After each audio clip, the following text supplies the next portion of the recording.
Hello, Cougar Nation, and welcome back to Men's Basketball Coaches Weeklies here for the first time in 2025. I'm Johnathan Scheer with the Cougar Sports Network, and making his way back onto the show is head coach of that basketball team, Rashaan Surles. How you doing? It's good to have you back, Coach Surles, and it's been a mixed bag to the start of the year for your Cougars team. Started off 2025 strong against Aurora here at home on January 4th, took a 67-64 win over Aurora, but it's been a run of 3 straight losses since then. Fell to Benedictine last Wednesday, fell to Lakeland on Saturday, and then last night a big loss to MSOE. So that Aurora game, it was a good sign. It was a strong win, able to hold off at the end of the game, but then those next 2 games, which against Benedictine and Lakeland, against Benedictine, the Cougars had an 8-point lead with 4.5 minutes left, didn't score again for the rest of the game. And then against Lakeland, similar story, 4-point lead, 13 seconds left, ended up losing in overtime. Is that something you're concerned about continuing to crop out throughout the season, as those late game failures to kind of hold off the opposing offense? Not necessarily. I just think right now we got a team that has to learn how to win and win consistently. Given everything that we lost last year, we got a lot of guys stepping into new roles. We're playing a lot of freshmen as well. And when you play teams that have experience, when you have guys that have been there, done it, you have to take care of the details and you have to be consistent, especially in the crunch time. And, I just think that we haven't perfected that yet, and that's something that we'll continue to work on, and guys are getting better at, and we'll continue to learn from it and grow. Yeah. Absolutely. And so the last of those games was against MSOE last night, and you fell 111-92 in a high-scoring matchup that MSOE did control for most of the game, but your team did put up points. They put up 92 points and continued the trend of being able to score a lot of points in a game. Looking at that point scoring, one player, you mentioned that you have a lot of team that's still learning, still figuring things out, and one player we've really seen start to come more into the picture in 2025 is Aaron Brown. Come off the bench for 2 of those games, started 2 of them, and he's put up double digits in 3 of those 4 games. So how has it been kind of working him more into that lineup, having that extra option along to the players that you already had in the rotation?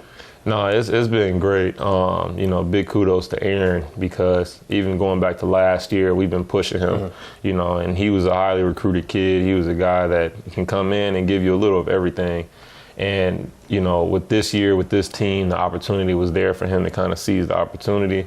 And he came in the North Central game and did just that. And every game he's been very consistent. And I think everything that he's getting, he deserves and he earned. But just from a physicality standpoint, he adds an element to our team that hasn't been there consistently. And he's been able to get to the basket and to the free throw line, and that's been helping us. I think over the last 4 games, we've been shooting more than 25 free throws a game. He's been a big piece of that. So, I just like his work ethic, what he brings to this team, and his coachability. And, we continue to grow, and he's going to be a big piece of what we do. Absolutely. And Brown, one of those players who's coming more in the picture, a player who's been in the picture for a while, Jacob Collicott. He's been this team's leader throughout the season, one of the top players in the conference. In his last 3 games played, he's put up double digits. Didn't play against Lakeland. He was out with an illness. So that brings an interesting challenge to your team, is losing your number 1 option for a game that ended up being very, very close. And, you ended up not pulling out the win. You got very close to it. So how, going into that game, did you figure out a rotation, figure out a way to try and win without Jacob? We always have the next man up mentality. As you see from our lineups, our rotations, we're not scared to throw a new guy in there. Going into that game, we had a lot of guys that hadn't had a chance to really step into the forefront and, really lead the brigade. And I thought that, going into the game, we wanted to see who was going to step up to the challenge and, not run from the moment.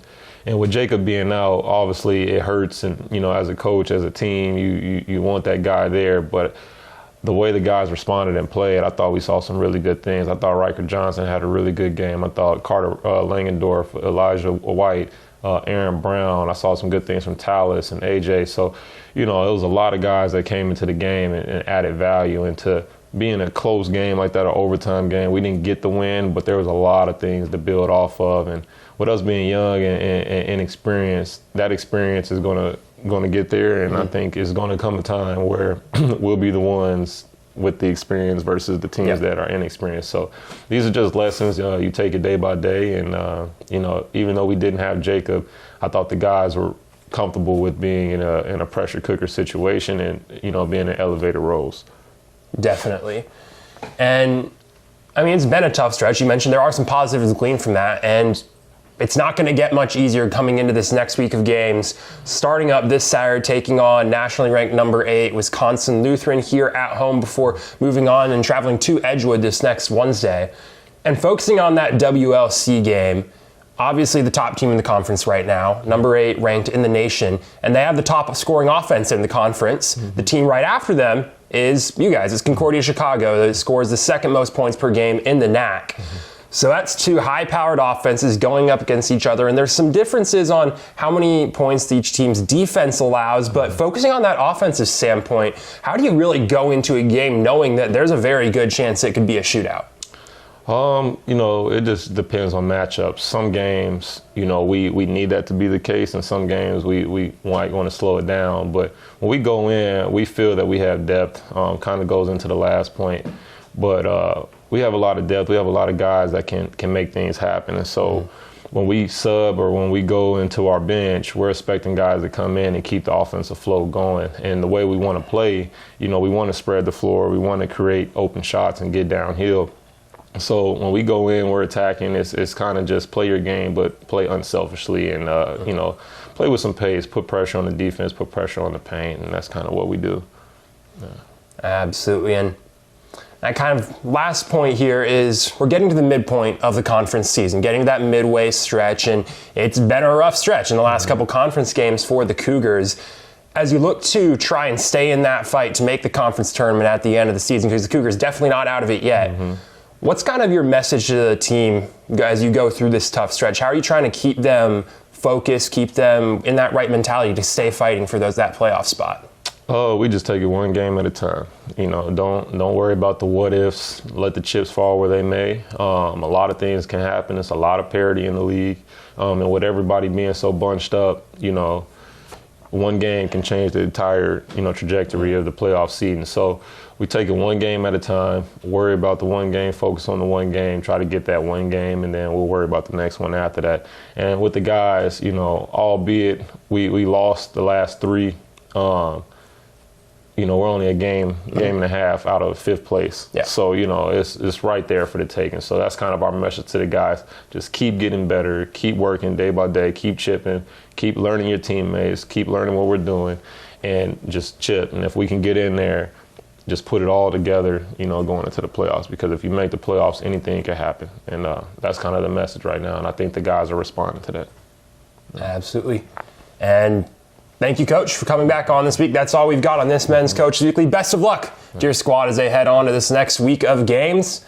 And thank you for tuning in for this Men's Basketball Coaches Weekly. Like we mentioned, Cougars back in action this Saturday at 4 o'clock, taking on the Wisconsin Lutheran College Warriors. And then they travel to take on Edgewood this upcoming Wednesday, January 22nd at 7 p.m. You'll be able to follow that home game live on the Cougar Sports Network and follow any action and get caught up on anything you've missed at CUCougars.com. Once again, I'm Johnathan Scheer with the Cougar Sports Network. Thank you for joining us this week, and make sure to join us next time on the next Men's Basketball Coaches Weekly.